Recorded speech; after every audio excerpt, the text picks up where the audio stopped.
Daily vlog day 26 വെച്ച് അവസാനിപ്പിച്ചതാണ് നമ്മളപ്പം day 27 ആയിട്ട് നമ്മൾ ഇന്ന് തൊട്ട് സ്റ്റാർട്ട് ചെയ്യുകയാണ്. അപ്പം ഇനി തൊട്ട് ഡെയിലി വ്ളോഗിന് ഒരു മാറ്റം ഉണ്ടാവില്ല, ഒരു മുടക്കം ഉണ്ടാവില്ല എന്ന് ഞാൻ ഉറപ്പ് പറയുന്നു. കാരണം നമ്മൾ ഡെയിലി വ്ളോഗ് നമ്മൾ സ്റ്റാർട്ട് ചെയ്ത സമയത്ത് നമ്മൾ കുറച്ച് കഴിഞ്ഞപ്പോൾ തന്നെ നാട്ടിൽ പോയി.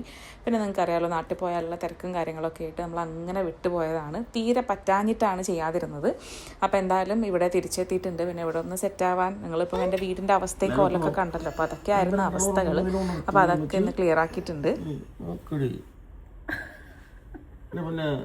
അപ്പോൾ ക്ലീനിങ്ങും പരിപാടിയൊക്കെ കഴിഞ്ഞിട്ട് നമ്മൾ നേരെ ദേറെ പോവുകയാണ്. നമ്മുടെ പ്യൂറോറ UAE സ്റ്റാർട്ട് ചെയ്യുന്നുണ്ട്. അപ്പോൾ അതിൻ്റെ കുറച്ച് ആവശ്യങ്ങൾക്ക് വേണ്ടിയിട്ടാണ് പോകുന്നത്.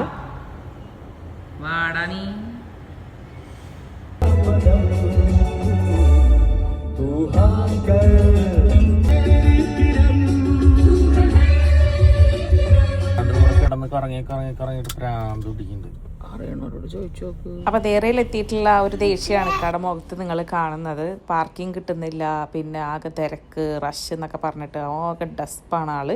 എന്തായാലും ഞങ്ങൾ കറങ്ങി തിരിഞ്ഞ് അവസാനം ഗോൾഡ് സൂക്കിൽ എത്തിയിട്ടുണ്ട്. നമ്മൾ വിചാരിച്ച സാധനങ്ങളും ഒക്കെ വാങ്ങി നമ്മൾ നേരെ തിരിച്ച് വീട്ടിലേക്ക് എത്തി. ഇതേ മിക്കുതേ അവൻ്റെ വണ്ടി ഓടിക്കുന്നു. നോമ്പ് പറഞ്ഞത് പുറത്തുനിന്നാണ്. അപ്പോൾ അതൊക്കെ കഴിഞ്ഞിട്ടാണ് നമ്മൾ വീട്ടിലെത്തിയത്. ഒന്ന് റിലാക്സ് ചെയ്യാമെന്ന് വിചാരിച്ച് വന്നപ്പോൾ ഇതേ കിടക്കുന്നു തിരുമ്പിട്ട തുണികൾ. ഇനിയൊക്കെ മടക്കി വെക്കട്ടെ, എന്നിട്ട് വേണം കിടന്നുറങ്ങാൻ. അപ്പോൾ ഓക്കെ, ഗുഡ് നൈറ്റ് കേട്ടോ.